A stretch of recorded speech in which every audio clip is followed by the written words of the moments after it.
आज मैं आपको क्वेश्चन 18 जो है ये एक्सप्लेन करके बताऊंगी। और ये जो क्वेश्चन 18 है क्लास 9th की मैथ्स की एनसीईआरटी बुक, चैप्टर का नाम सरफेस एरियाज एंड वॉल्यूम्स, उसी से रिलेटेड ये क्वेश्चन है। और ये जो क्वेश्चन है मैंने ओसवाल सैम्पल पेपर की बुक से लिया हुआ है। ये ओसवाल सैम्पल पेपर की बुक है मेरे पास। और ये क्वेश्चन जो है बोर्ड टर्म 2 2017 को आ चुका है। क्वेश्चन क्या बोल रहा है? ए solid cylinder has total surface area 462 centimetre square. It's curve surface area is 1/3 of its total surface area. Find its radius, it's height, its volume. यहाँ पे बोला है कि एक सॉलिड सिलेंडर है, ठीक है ना। उस सॉलिड सिलेंडर का जो टोटल सरफेस एरिया है ना, वो यहाँ गिवन दिया हुआ है। वो कितना दिया हुआ? 462 सेंटीमीटर स्क्वायर, ठीक है ना। ये एरिया लिखा हुआ है ना, तो इसलिए सेंटीमीटर स्क्वायर यूनिट लिखा हुआ है। तो टोटल सरफेस एरिया सिलेंडर का ये इतना दिया हुआ है। अब क्या बोल रहा है आगे? कह रहा है कि कर्व सरफेस एरिया जो है, मतलब उसी सिलेंडर का जो कर्व सरफेस एरिया है वो टोटल सरफेस एरिया का 1/3 है। क्या बोल रहा है? It's curve surface area is 1/3 of its total surface area. यानी कि उसी सॉलिड सिलेंडर का जो कर्व सरफेस एरिया है वो क्या है? टोटल सरफेस एरिया का 1/3 है। फाइंड, हमें यहाँ पर इट्स रेडियस, हमें रेडियस बताना है, हाइट बताना और वॉल्यूम बताना है। किसका बताना है? उसी सॉलिड सिलेंडर का हमें क्या रेडियस है, क्या हाइट है और क्या वॉल्यूम है, ये हमें यहाँ पर कैलकुलेट करना है। तो सिलेंडर का जो टोटल सरफेस एरिया होता है, देखिए यहाँ मैंने लिखा है formula. Total surface area of cylinder जो होता है वो होता है 2πr/h+r। ये फॉर्मूला ये आपको याद करना है कि किसी भी सिलेंडर का टोटल सरफेस एरिया जो होता है वो ये होता है 2πr ब्रैकेट में h+r। r मीन से यहाँ पर रेडियस, h मीन से हाइट, ठीक है ना। और उसी सिलेंडर का जो कर्व सरफेस एरिया होता है वो क्या होता है? 2πrh। और सिलेंडर का जो वॉल्यूम होता है πr² होता है। तो यहाँ पर आप देख सकते हैं, यहाँ मैंने सिलेंडर बनाया है, ठीक है। तो ये जो लेंथ, ये जो लंबी लाइन दिख रही है आपको, ये हाइट हो गई h। ये देखिए ये हाइट होता है सिलेंडर का, वो जो इसको मैंने h से डिनोट किया है। और ये क्या होता है? ये रेडियस होता है। ये रेडियस, ये क्या है? रेडियस। r मीन्स क्या है? स्मॉल r मीन्स रेडियस, ठीक है ना। तो अब यहाँ पर क्या बोल रहा है कि हमें इसी सिलेंडर का, हमें यहाँ पर ये रेडियस निकालना और हाइट निकालना है। क्या रेडियस और क्या हाइट है। और इसी सिलेंडर का वॉल्यूम, मतलब इस सिलेंडर का वॉल्यूम यानी कि ये निकालना πr²h। तो वॉल्यूम निकालने के लिए हमें पहले रेडियस और हाइट चाहिए, तभी हम यहाँ पे वैल्यू रखेंगे तो वॉल्यूम आएगा, ठीक है ना। तो अब हमको यहाँ पर पहले रेडियस और हाइट निकालना, तो कैसे निकालेंगे? तो जो चीज़ क्वेश्चन में गिवन दिया हुआ उसी की हेल्प से निकलेगा। तो क्वेश्चन में क्या चीज़ गिवन दिया हुआ है?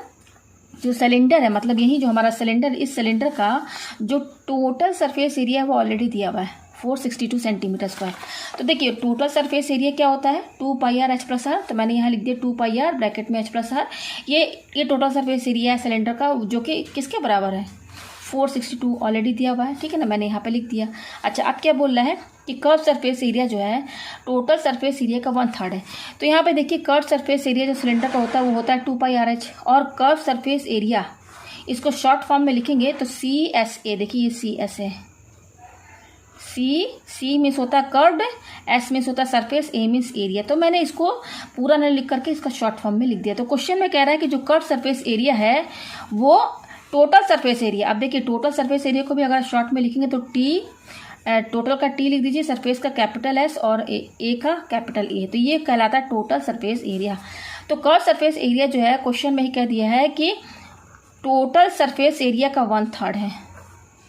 1/3 टोटल सरफेस एरिया का 1/3 है। यानी कि total surface area, curve surface area क्या हो जाएगा? Curve surface area equal to 1/3 into total surface area. ये कहाँ से आया है? ये क्वेश्चन में ही कह दिया है कि जो कर्व सरफेस एरिया है वो टोटल सरफेस एरिया का 1/3 है। तो टोटल सरफेस एरिया हमारा ये है, उसका 1/3 कर दीजिए तो वही कर्व सरफेस एरिया है, उतना ही है कर्व सरफेस एरिया। तो ये इतना, ये हमारा जो कंडीशन है ये क्वेश्चन में ही दिया हुआ है। तो उसकी हेल्प से हमने इक्वेशन बना लिया यहाँ पर, ठीक है ना। ये हो गया। तो हमारे पास 2 इक्वेशन है, एक ये है, दूसरा ये है। अच्छा, और क्वेश्चन में गिवन क्या बोल रहा है यहाँ पर?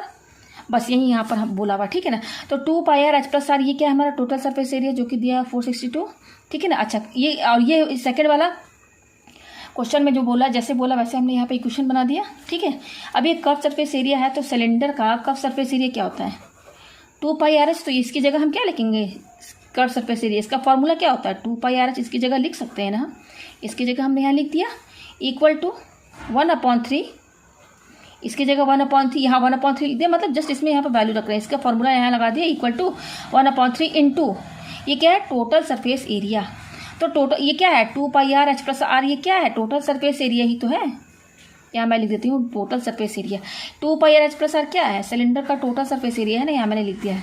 तो 1/3 into total surface area already दिया हुआ क्वेश्चन में, ये दिया ना टोटल सरफेस एरिया 462। तो इसकी जगह हम क्या लिखेंगे? लिख दिया 462 लिख दिया ना हमने यहाँ पर, ठीक है। तो ये क्या हो जाएगा 2πRH इक्वल टू, अब देखिए ये कट सकता है तो काट लेते हैं, तो 3 × 3 3 × 3 हो गया, 3 × 5 = 15 कट गया, फिर 3 × 4 = 12 कट गया 3 से, तो कितना आया 154 आया। 2πRH इक्वल टू ये 3 से कट गया तो कितना आया 154 आया। तो हम यहाँ पे लेते हैं 2πRH इक्वल टू कितना आया 154 आया, ठीक है। और ये एक इक्वेशन पहले से दी हुई थी ऑलरेडी, तो इसके जस्ट पहले हम लिख देते हैं ऊपर 2πRH + R, ये तो ऑलरेडी दिया हुआ था ये वाला, ठीक है ना, तो इसको मैंने यहाँ पर लिख दिया, ठीक है, ये हो गया। और दूसरा हमारे पास ये 2πRH जो है 154 के बराबर आया, तो ये हमारा फर्स्ट इक्वेशन मान लेते हैं, इसको सेकंड इक्वेशन मान लेते हैं, ठीक है। अब हम क्या करेंगे दोनों इक्वेशन, क्योंकि हमें ये इक्वेशन तो पहले से दी हुई थी और ये इक्वेशन आई हुई है हमारे पास, तो ये 2 इक्वेशन हमारे पास है, हम क्या करेंगे दोनों को डिवाइड कर देंगे। तो divide equation first by second, तो डिवाइड करना है तो 2πR फिर H + R, तो कैसे डिवाइड करेंगे, LHS को LHS से डिवाइड करेंगे और RHS को RHS से डिवाइड करेंगे, ठीक है। तो LHS हमारा ये दोनों है तो इसको डिवाइड में कीजिए, 2πRH ये हो गया, ठीक है, इक्वल टू फिर क्या 462/154 है, ये है, ठीक है। तो देखिए 2πR और 2πR ये कैंसिल हो जाएगा, कट हो जाएगा, और यहाँ पर देख लेते हैं कि करता है कि नहीं कोई चीज़, ठीक है ना। तो 3 × 4 = 12, 3 × 5 = 16, ये देखिए ये 154 3 जा कट जाएगा, 154 को 3 से इंटू करेंगे तो 462 आएगा, ठीक है। ये कट गया तो हमारे पास क्या आ रहा है, देखिए ये तो 2πR कैंसिल, तो क्या बच रहा है H + R अपॉन नीचे क्या है H है इक्वल टू, यहाँ पे क्या बच रहा है केवल 3 बच रहा है, ये बच रहा है। अब इसको अपॉन 1 कर लीजिए और क्रॉस मल्टीप्लाई कीजिए, तो H + R 1 से इंटू होगा तो कितना होगा H + R इक्वल टू 3 जो है H से इंटू होगा तो 3H हो जाएगा, ठीक है ना। H और 3H हो गया। तो अब हम क्या करेंगे, ये H को इधर साइड लेकर जाएंगे, इस H को इधर लेकर जाएंगे और ये R यहीं पे रहेगा, ये H पॉजिटिव इधर साइड जाएगा तो क्या हो जाएगा 3H के साइड ये -H हो जाएगा। तो 3H में से एक H माइनस कर दीजिए तो क्या आएगा 2H आएगा। तो हमारे पास क्या आया R = 2H आया, ये आ गया हमारे पास R = 2H ये आया। तो अब इस R = 2H की वैल्यू को आप किसी भी, ये 2 इक्वेशन है किसी पे भी रख दीजिए। तो हम ये R की वैल्यू जो 2H है ना इक्वेशन सेकंड में, ये जो इक्वेशन सेकंड इसमें रखेंगे। तो मैं यहाँ पे लेती हूँ put the value of R in equation second. Equation second हमारी क्या ये है 2πRH इक्वल टू क्या है 154 है, ये है यहाँ पर। तो ये 2π और R, इस R की जगह हम क्या रखेंगे, R किसके बराबर है 2H के बराबर, तो इस R की जगह हम 2H रखेंगे, 2H रख दिया और ये इस R की जगह ये रख दिया, फिर ये H लिखा हुआ तो यहाँ लिख दीजिए और इन सब के बीच में क्या इंटू का साइन है लगा दिया, इक्वल टू ये क्या हो गया 154 हो गया, ठीक है। अब देखिए यहाँ पे क्या आएगा, तो देखिए 2 × 2 = 4 4 और ये पाई यहाँ पे लिखिए 2 × 2 = 4 लिख दिया, फिर ये पाई, फिर H × H, H × H तो H² होगा, हो जाएगा ना, जैसे x × x H² होता है तो H × H H² हो गया इक्वल टू ये क्या 154 ये हो गया, ठीक है। तो ये H² जो है यहीं पे रहेगा और 154 भी यहीं रहेगा, 4π ये इंटू में है, ये सब इंटू में है, 4π को इधर लेकर जाएंगे तो ये डिवाइड में चला गया ना, डिवाइड में। तो ये क्या हो जाएगा H² = 154/4 वैल्यू क्या होती है 22/7 लिख दिया मैंने यहाँ पर, ठीक है। तो ये हो जाएगा 154 अपॉन ये क्या है अपॉन में है, इसको इंटू में करेंगे तो ये क्या हो जाएगा इंटू में, ये 4 ऐसे ही रहेगा। अब इसको इंटू में करेंगे तो इसका रेसिप्रोकल ये क्या हो जाएगा 7 ऊपर चला जाएगा, 22 नीचे आ जाएगा, यही होगा, ठीक है ना। यहाँ पर ये 7 से कट जाएगा, 22 7 इतना होता है, ठीक है। और क्या कर सकता है, और कुछ नहीं कट रहा है तो क्या क्या बच रहा है 7 और 7 बच रहा है, ऊपर क्या बच रहा है 7 × 7 और नीचे क्या 4 है। तो हमारे पास क्या है H² = 7 × 7/4। तो इसको हम 7 × 7 ही रहने देते हैं, 4 को हम 2 × 2 लिख सकते हैं ना। तो H² इतना आया, ठीक है ना। तो H कितना होगा भाई, ये H की वैल्यू में चाहिए ना, तो ये स्क्वायर हटाना होगा, तो ये स्क्वायर इधर आएगा तो क्या लग जाएगा इसमें √ लग जाएगा, लगेगा ना √ ये स्क्वायर हटाएंगे तो इस पर √ लग जाएगा, लग गया, ठीक है। तो H = आप देख सकते हैं 7 का पेयर बनना है तो यहाँ 7 बाहर आ जाएगा रूट से, और नीचे भी देखिए डिनोमिनेटर में 2 का पेयर बनना तो 2 बाहर आ जाएगा, रूट हट जाएगा, ठीक है ना, क्योंकि दोनों का पेयर बनना है। तो H की वैल्यू कितनी आई 7/2, ठीक है। ऐसे ही रहने दीजिए या फिर पॉइंट में लिख सकते हैं या फिर ये भी आंसर लिख सकते हैं। तो हाइट कितना आया 7/2, या तो फिर अगर इसको हम पॉइंट में लिखना चाहें तो कितना आएगा 2 से डिवाइड कीजिए तो ये आएगा 3.5 और यहाँ पर जो हमारा जो यूनिट है वो सेंटीमीटर में दिया हुआ, तो 3.5 सेंटीमीटर हो गया, ठीक है ना। और इस क्वेश्चन में हमें क्या पता करना था, देखिए यहाँ पे यूनिट क्या है, सेंटीमीटर क्यूब है ना, सेंटीमीटर स्क्वायर है देखिए यहाँ पर, तो हमारा यूनिट क्या आएगा, सेंटीमीटर आएगा। तो हाइट, ये हमारा हाइट है, यहाँ पर हाइट आ गया, हाइट इतना आ गया। तो अब हमें रेडियस चाहिए, तो हम यहाँ से आर कितना निकाले थे, आर किसके बराबर था, 2h के बराबर, ठीक है ना। आर कितना आया था, 2h के बराबर आया था, ठीक है। तो 2 इंटू एच की वैल्यू कितनी आई है, हम यहाँ पर 7/2 लेकर चलेंगे, ठीक है ना, ये ज़्यादा इजी पड़ेगा, ठीक है। तो ये 2 कैंसिल, तो कितना आया 7 सेंटीमीटर। तो आर क्या आया, रेडियस है, तो हमारा रेडियस भी आ गया। तो रेडियस कितना आया 7 सेंटीमीटर।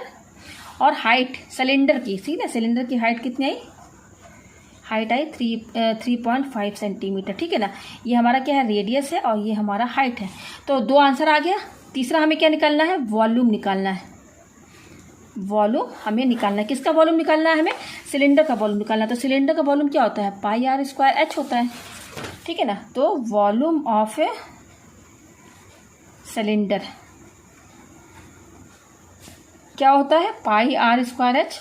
हमारे पास r भी आ गया, h भी आ गया, ठीक है ना। तो पाई का वैल्यू क्या होता है 22/7, ठीक है, r²। तो रेडियस कितना आया है, रेडियस देखिए 7 आया है, तो यहाँ पर हम 7 लिखेंगे, क्योंकि यहाँ स्क्वायर लगा है तो हम इसको 2 बार लिख देते हैं 7 को, ठीक है ना, स्क्वायर लगा है। फिर क्या है h कितना है, हाइट 3.5 है, देखिए यहाँ पर ये h आया था 3.5, तो हम 3.5 की जगह क्या लिखेंगे 7/2 लिखेंगे, ज़्यादा इजी पड़ेगा, ठीक है ना, 7/2।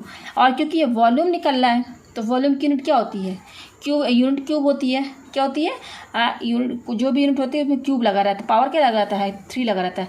तो वॉल्यूम क्या होगा, सेंटीमीटर यूनिट है तो सेंटीमीटर क्यूब होगा, ठीक है ना, यूनिट क्या होगी सेंटीमीटर क्यूब। अब देखिए क्या कट रहा है, 7 7 कैंसिल, और 2 11 जा 22, तो क्या बच रहा है 11 बच रहा है इंटू, और ये 7 7 बच रहा है, 7 7 जा 49 सेंटीमीटर क्यूब। इनको इंटू कर लेते हैं, 49 और 11, तो 1 9 जा 9, 1 4 जा 4, फिर ये हो गया इस तरीके से, ठीक है ना। तो 9 और ये इतना आ रहा है 539 सेंटीमीटर क्यूब। तो ये है सिलेंडर का वॉल्यूम, और ये है उस सिलेंडर का रेडियस, और ये है हाइट। तो उम्मीद है आपको ये क्वेश्चन अच्छे से समझ में आ गया होगा।